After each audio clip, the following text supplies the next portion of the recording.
Hello students, I wanted to give a couple clarifications and tips for your group project recording just to make sure that you have a couple different options of what you can do to record the group presentation. So as a reminder, this is the group presentation instruction, so feel free to read that on your own as well. But the main things to know is that with turning this in, you're turning in 3 files. One is your video file, one is your presentation file, so like a PowerPoint or a PDF, and the third is a group member rating. So let's go over group member rating first. So in the week where you're turning in your group presentation, you should see the group member rating document. It looks like this. Basically, it's a place you can put your name and every group member's name and give them ratings on each of these different categories. There's a rubric down here that you can look at to decide, well, this is where they fit. They fit in between 4 and 3 or something like that. So that should help you decide what kind of rating to give your group. So with that, the presentation file, pretty easy. You're making a presentation, so turn in also that PowerPoint or PDF file. For a Google Slides, make sure you do download it and save it as a document. So oftentimes students will just turn in a link to a Google Slides document, but it's often protected, so it's behind your own password. So if I'm grading these at the end of the semester, I might request access, but I can't actually access it, and you're not at your computer because your semester is done. So just turn it in as a document file rather than a link to a Google Slide. So download it as a PDF, download it as a PowerPoint, something like that. All right, now for the video recording. You can do this video recording a couple different ways. So if your group is able to get together in person, you've kind of got 2 options for that. So you can call the library and make sure that you reserve a room that has either a projector or a TV and go to that room all together as a group, set up a camera on maybe a tripod or even maybe a phone on some books to record your presentation so that I can see all of the group members, I can see the presentation that way. So that's one option. And another option, which would not require calling the library, is if someone has a living room or a TV room or an area with a TV that's big enough, you could also do this on your own in someone's home.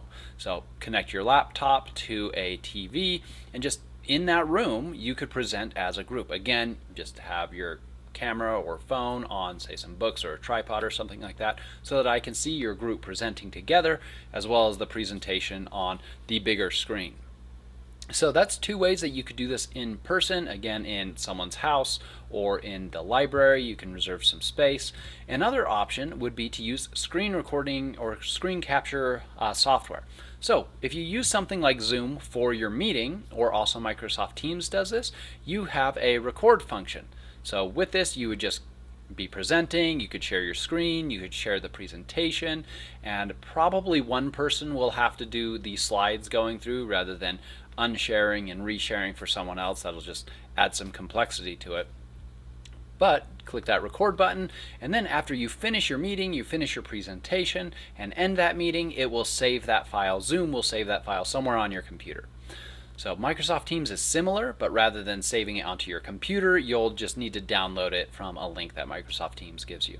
So there's obviously other meeting softwares, but those are 2 that I know you have access to through Salt Lake Community College. So Zoom, Microsoft Teams, you can record in those softwares. Alternatively, you could use another screen recording software. So I like to use Simple Screen Recorder, this one that I've listed here. So it's also available for Windows. It is free. All of these that I've listed here should have a free version that should be able to do most of these functions.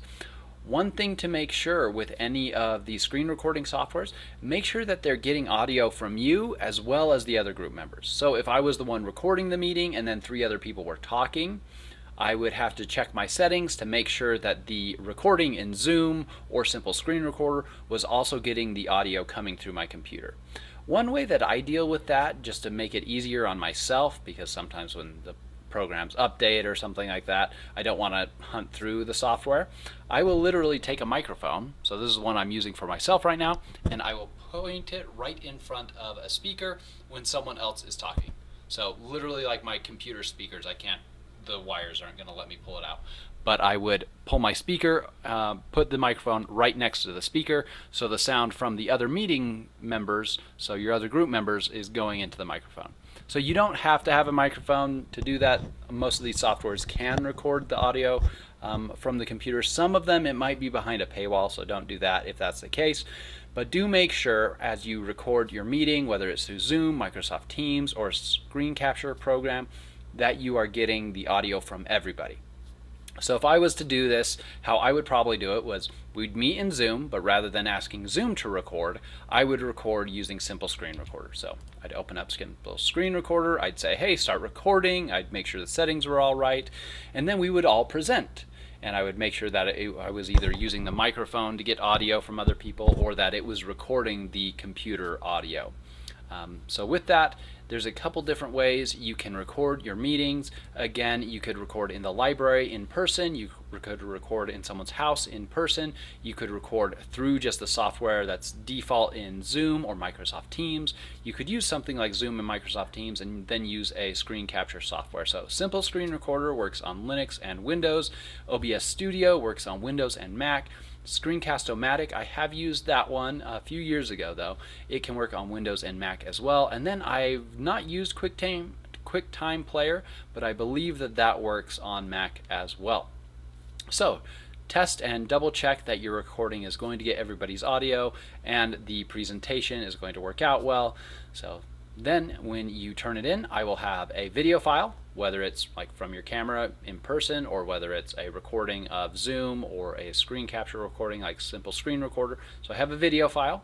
Everybody will turn in the video file. Everybody will turn in the presentation file, so like a PowerPoint or PDF, and then everybody turns in their anonymous group writing document. So every single person in the group turns in all three things, and that is how you turn in your group presentation. Hopefully this gives you some more ideas and there's enough flexibility there that your group can figure out how to do this. So definitely make sure, especially with the recording software, test just a really short version first to make sure everybody's audio and video is coming through as you expect. And good luck.